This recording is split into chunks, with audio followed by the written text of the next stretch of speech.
really need to change din talaga and adapt because of the new normal. And he also mentioned na the world nga will be defined na as into two, the pre-COVID and the post-COVID. So it depends on us, diba? Interesting. So it really depends on us into how are we going to adjust into it to stay competitive, diba? And in everything that we do. So parang one great example nga na na-mention niya is during the pre-COVID, employees are actually feeling like doing YOLO.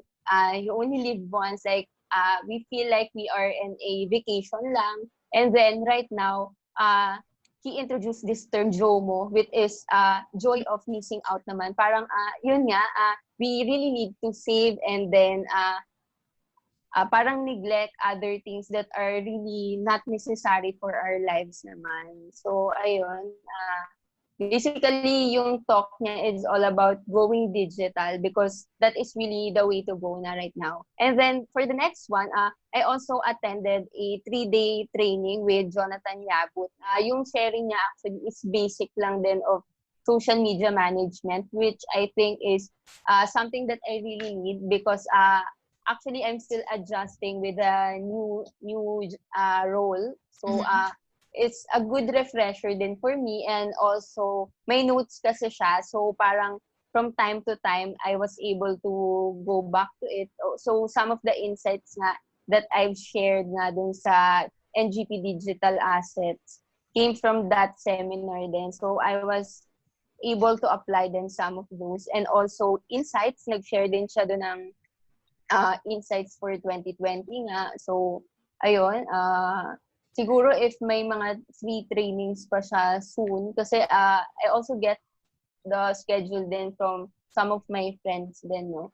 Parang, yun nga, they also know that I have a new role. So, we're also embracing it together. So, ayun, colleagues are very important nga rin. And also, interesting Miss Lo, kasi yung iba nating yung ibang na-discuss mo rin sa akin, he also shared din sa talk niya. So parang sabi ko, wow, nafe-feel ko na ngayon yung connected sila, diba?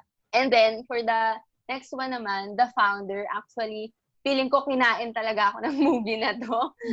So this one is actually recommended to me by my friend. So parang sabi niya nga, I must watch this. I don't know if you guys have watched this one pero it's an old movie na rin kasi I think 2016 pa siya, no? Pero it's a good movie talaga because ang daming business concepts din na we can get from this movie. Like for example, how important the brand name, how important marketing, how important is financial. And then second one, it also brought me to this idea of financial planning. So actually, I'm doing this with myself, the 50-30-20 planning rin. That's something I can, rin, siguro I can possibly share din with you guys. Kasi I actually have my, diba, as I've mentioned, I also have my side hustle, which is I'm doing financial planning. So I also have my friends and relatives and even cold people na clients ko na rin for this. So, I'm doing financial planning with them din talaga. And, guys, yung Spotify that I've shared, live na siya actually. You can visit it sa Everything in Between with Joe, episode 25, Money Talk. So, kung interested din kayo with financial planning, it's a good Spotify podcast to listen to rin. And then, second one is I'm also embracing ads. Actually, I've been reading advertising policies din in Facebook, no? Kasi parang I wanted to embrace din talaga yung my new job role. Kaya as much as possible talaga, I'm trying to surround myself din with the social media jargons right now, diba? Parang as much as possible, gusto ko talagang, alam mo yun, yung parang maging innate siya for me. Like, for example, if we talk about Facebook algorithms, there's a lot of ideas going on na agad in my mind. So, ayun, it's still working in progress from my end, but hopefully, soon enough, I'll be more, fully knowledgeable about it na rin. And then for this last one, it's actually a good software then that I discovered recently. Are you guys familiar ba with Bitly? Yes. Yep. But Yeah, diba? the Parang, very basic sense of Bitly as shortening URLs. That's it. yeah, yeah, diba? Yun yung basic concept.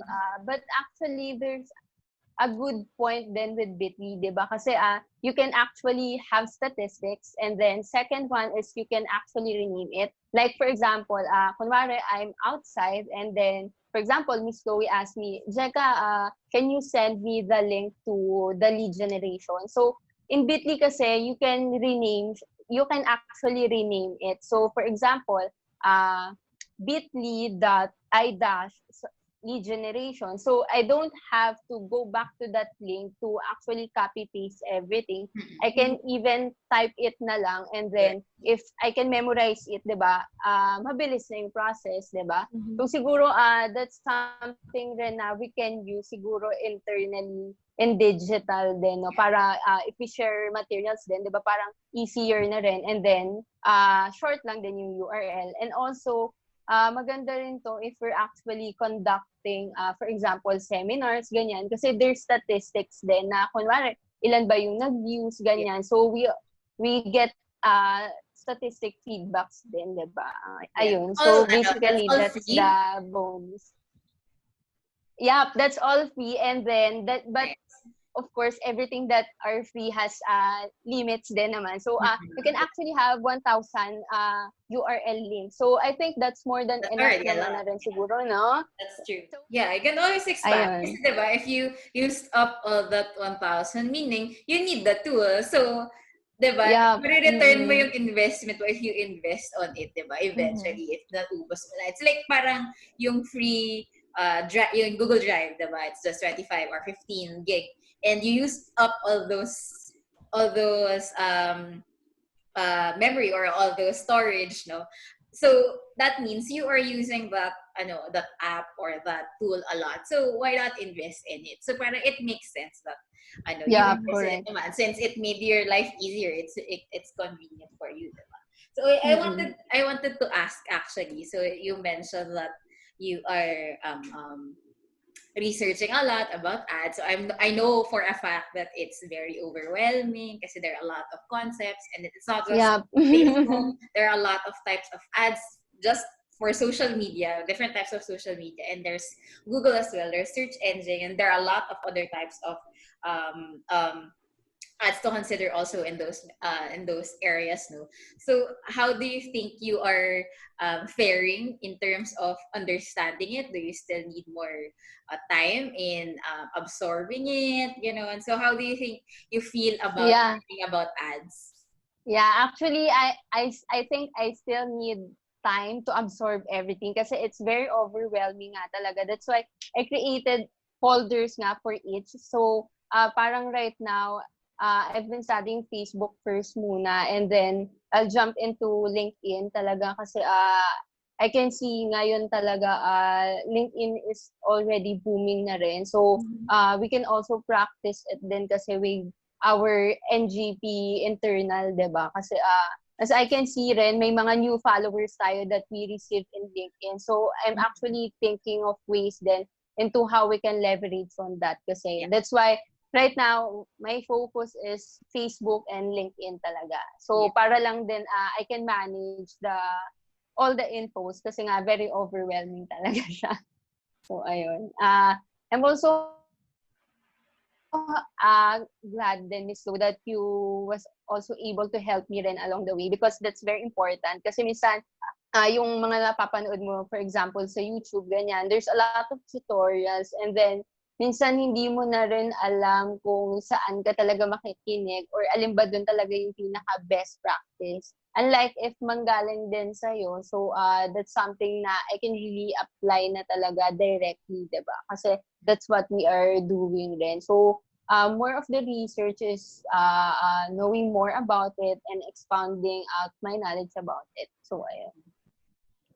Yeah, that's great. Mm-mm. For me, kasi it was definitely a hard process for me, being as I go through digital marketing as a digital specialist and an expert. I mean, it's a process talaga, like I've mentioned Yeah. every Mm-mm. time. No, always know the fundamentals first, because you will not get lost if you know the fundamentals. So for example, I always mention that what is the purpose of an ad, what is the business goal before you create the ad itself, before you create a copy. You have to know the objective first. So always stick with the fundamentals, kasi kahit magbago yung Yeah. algorithm, magbago yung process, magkaroon ng bagong metric, di ba?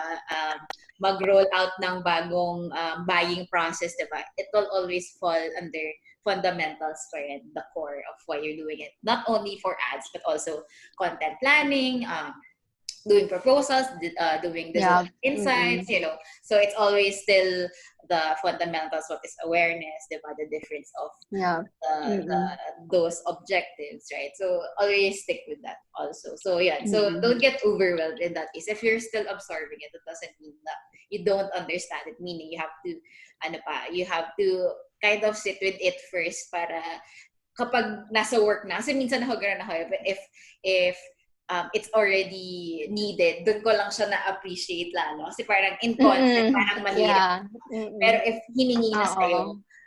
and then you read about it before, or you watch it before, maaalala mo siya, okay, parang mas ma-appreciate ko siya, babalikan ko na siya. So yun, don't be afraid to go back. Also, if you don't understand it now, maybe in 2 weeks, 3 weeks, or a year, you would understand it better. So that's what I did rin naman. Yeah. Yeah. Thanks for that. Yep. Any other thoughts? So we can go to the next slide if ever. Yeah, I think we can go to the next slide na.